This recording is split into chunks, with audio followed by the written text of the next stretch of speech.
Sedangkan ya salah satunya pemeriksaan fisik ya, kita harus inform consent terlebih dahulu. Ya, kita komunikasi terapeutik, ucapkan salam ya, ya di awal ya barengan ketika mau anamnesa dan pemeriksaan fisik ya. Kemudian kita jelaskan apa yang akan kita lakukan. Ya, tidak perlu diulang lagi lah, udah semester ini udah berulang-ulang lah setiap tindakan ya komputer dilakukan. Nah, apa tadi ya? Kita melakukan pemeriksaan fisik head to toe dari ujung kepala sampai ujung kaki. Ya, di kepala sama dengan yang lainnya. Jadi saat ini yang akan dipraktekkan yang fokus pada ibu yang mau belajar. Ya.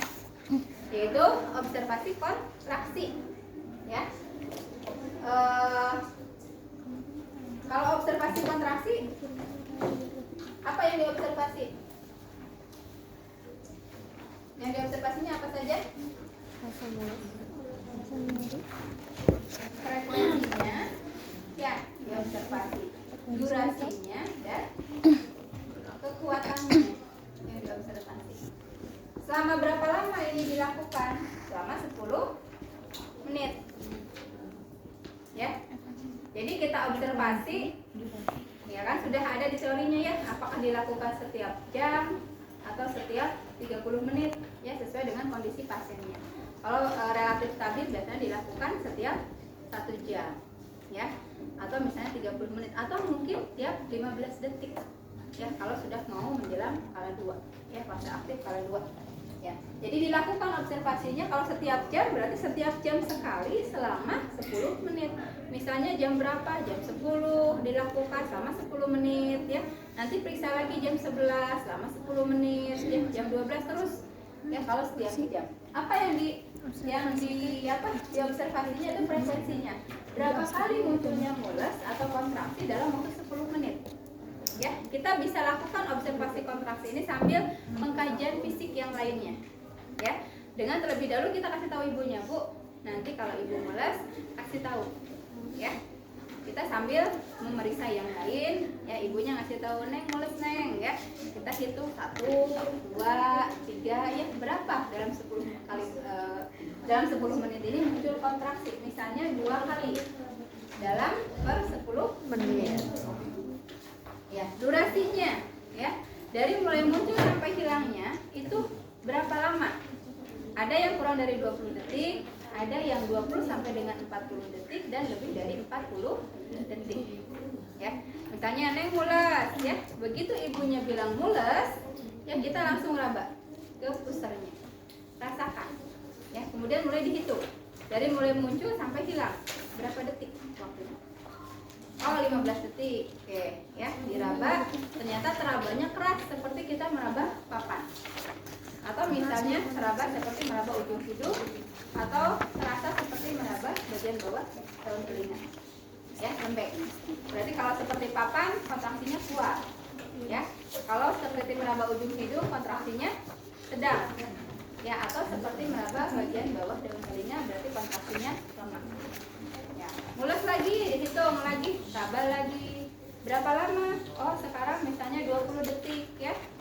Tadi 15, 20 ya. Boleh dijumlahkan, ada 2 kali dibagi 2.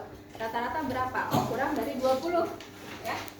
Kurang dari 20 detik. Durasi. Ya, 2 kali muncul kontraksi itu. Kemudian kekuatannya tadi ya. Kekuatannya di mana? Kuat, sedang apa? Lemah. Ya, misalnya kekuatannya adalah lemah. Ya, sudah dapat data untuk kontraksi. Ya. Nah, ini nanti akan diisikan ke partogram. Ya.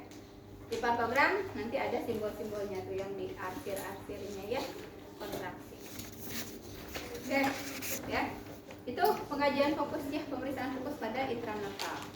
Kemudian yang lainnya adalah yang fokus pada intranetal adalah periksa genital dengan periksa dalam ya, untuk mengecek kemajuan proses persalinannya ya. Caranya bagaimana? Ya, kita periksa dalam, kita menggunakan handscool.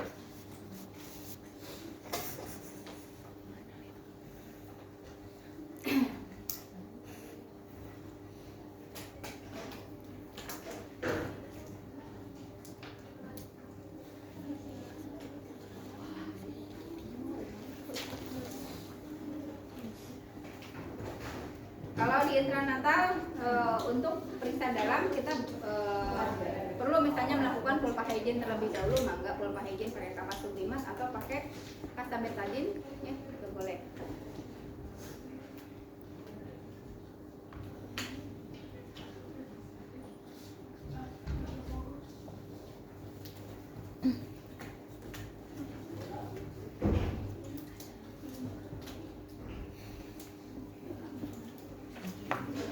Kalau di ruang bersalin kan sudah ada alasnya ya.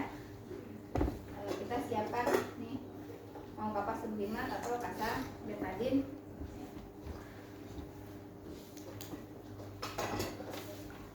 Kita pulpa hygiene terlebih dahulu.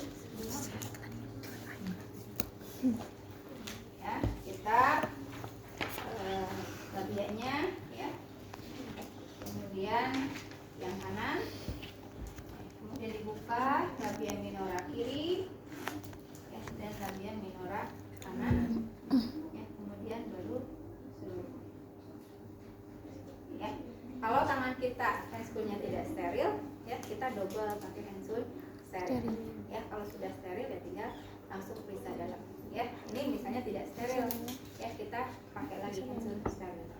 Kita lakukan periksa dalam ya.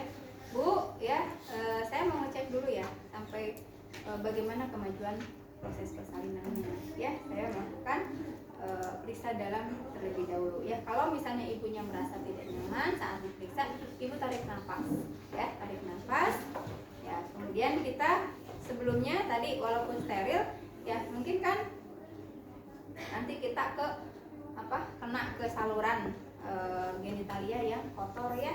Ketika kita masuk, nanti bakteri yang ada di situ kan bisa ikut masuk ya. Kita celupkan dulu ke betadine ya. Kemudian kita periksa dalam dengan satu jari tengah, kemudian nanti diluruskan pakai jari telunjuk ya. Tangan yang satu kita cari fundusnya ya. Kita tekan di fundus ya. Kita masukkan ya, jalurnya ke bawah dulu, kemudian lurus ya. Oke ya, tarik nafas ya Bu ya.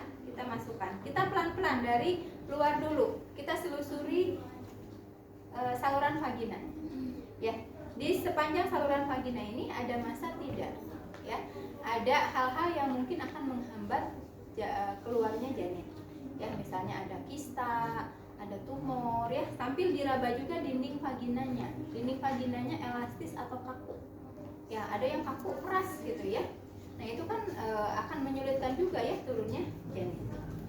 Oke ya, karena periksa dalam tadi kita pelan-pelan aja dari depan ke belakang ya, cari ya pelan-pelan karena kita tidak bisa keluar masuk ya, karena itu resiko infeksinya tinggi ya kalau kita keluar masuk.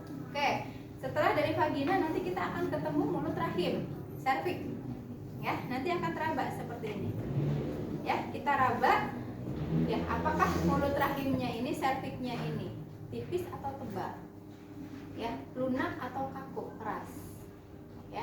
Kalau misalnya keras biasanya masih tebal ya, dia kontraksi keras ya. Kalau misalnya sudah tipis ya, dia apakah tipis atau masih tebal ya, keras atau lunak ya. Kemudian kita cek juga pembukaannya ya. Nah ketika mengecek pembukaan kan sebelumnya kita sudah belajar dulu ya, kalau satu jari itu segimana nih masuk tangan kita ya, kalau 2 cm itu segimana, kalau 3 cm segimana ya. Ini yang di dalam kan nggak kelihatan ya, kita bisa main yang di luar. Jadi yang di luar tangannya main juga, seperti hanya di dalam disamakan ya. Kalau misalnya bingung merasakan ya, bisa sambil dilihat, oh kemungkinan ini 3 cm, oh kemungkinan di sini 4 cm ya. Jadi sambil diraba nanti kan ketemu nih lubangnya ya, oh tangan kita itu segimana nih ngebukanya ya, oh segini itu berarti 3 cm. Jadi yang di sini ikut, ngerti ya, udah kelihatan ya berapa pembukaannya ya. Kemudian tadi serviksnya tipis atau tebal, kaku atau lunak gitu ya, keras atau lunak. Kemudian setelah serviks ini kita masuk agak ke dalam lagi, yang akan teraba apa setelah serviks? Selaput ketubannya ya. Selaput ketuban kerasa kalau masih ada cairan ketubannya. Kalau cairan ketubannya tadi setelah dianamnesa pasiennya sudah pecah ya ketubannya, kemungkinan si selaputnya nempel di bagian presentasi janinnya, di bagian janinnya, jadi nggak begitu kerasa ya selaputnya. Kalau masih ada cairan ketubannya kan kerasa kenyal, ya kayak kita meraba balon yang berisi air. Ya, kita rasakan selaput ketubannya utuh atau tidak. Ya, kalau misalnya utuh, ya nanti di partogram dikasih simbolnya U, artinya air ketubannya utuh.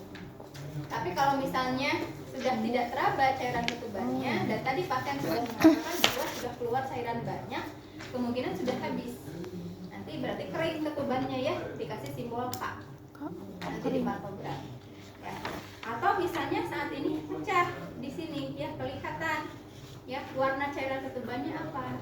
Ada berwarna jernih, misalnya cairannya, berarti nanti dikasih simbol J, jernih. Atau bercampur darah, simbolnya adalah D. Atau bercampur mekonium, simbolnya M, mekonium. Ya. Oke, setelah lapis selaput ketuban, tadi cek cairan ketubannya, agak masuk lagi nanti akan teraba apa? Bagian janinnya.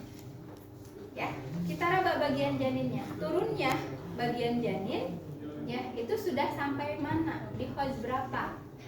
Ya kan waktu kuliah sudah, ya.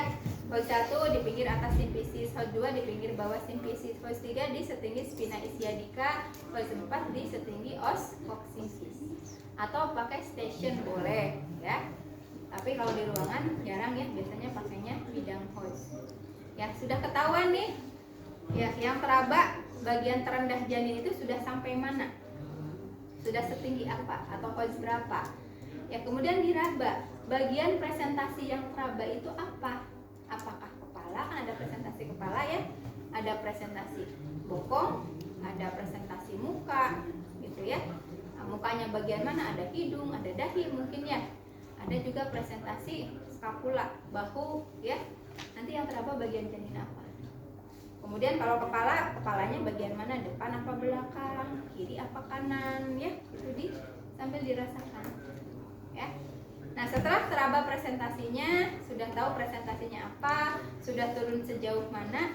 Kalau presentasinya kepala, ya kita cek juga penyusupannya atau molasenya atau moldingnya, yaitu penyusupan atau molase atau molding itu adalah tumpang tindih tulang tengkorak menyesuaikan dengan luasnya jalan lahir. Ada nilai 0 sampai 3. Ya. Kalau 0 itu ketika teraba, ya, di sini teraba ada jarak, suturannya teraba, ada cekungan. Ya, di mana tulang tengkorak itu saling berjauhan. Itu nilainya 0. Ketika tulang tengkoraknya berdekatan, nempel, ya terabanya rata. Ya, nggak ada cekungan, nggak ada jendulan. Nilainya 1. Kalau terjadi tumpang tindih berarti ada jendulan, ya. Tapi masalah masih bisa dipisahkan, ya, dipisahkan gitu. Berarti nilainya 2. Dan kalau tumpang tindihnya berat tidak bisa dipisahkan, nilainya 3. Nah, itu nanti penyusupan itu akan dimasukkan di partogram juga. Ya. Oke. Ya, penyusupannya sudah, molasenya sudah, bidang Hojnya sudah. Ya, berarti kita apa yang harus diperiksa pada saat periksa dalam sudah semuanya, ya. Baru kita keluarkan lagi. Ya. Oke. Itu ya yang bedanya dengan di intranatal dengan di antenatal tambahannya. Yang lainnya sama, ya, periksaan kaki, kemudian periksa hemoroid dan lain-lain. Enggak ada yang ditanyakan? Ya, ada. Kalau pemeriksaan yang jarinya masuk tuh, misalkan sampai ke ujung, sampai purung masuk itu apa? Ya, ya, masuk. Makanya kan tadi kan satu tangannya di atas, ya. Ini untuk menekan juga. Ini masuk, ini tekan ke bawah. Biar kita tuh lebih dekat gitu, ya, lebih mudah teraba. Lebih kecuali. Ya, tarik nafas dulu. Ini ada di dalam ke bawah. Bisa. Maka ada lagi? Kan kalau dia tulang panggul itu kan lubang gitu, ya. Jadi organnya lunak-lunak semua. Jadi ketika kita tekan itu ya kedorong gitu, ya. Itu tuh pakai jari atau nggak pakai alat bantu yang lain misalkan apa? Jari. Kalau alat bantu nanti siapa yang ngerasainnya? Oh iya. Jangan ada alat apa? So, pakai sendok aja kita nyendok apa nggak kerasa ini apa? Ya kerasanya kalau makan aja kerasanya ada benda tapi kita nggak bisa membedakan ini nasi, ini daging, ini apa, nggak bisa. Tangan yang bisa meraba karena ada kulit, ada reseptor perasa ya di sini. Kalau alat kan nggak ada reseptornya. Nggak ada lagi.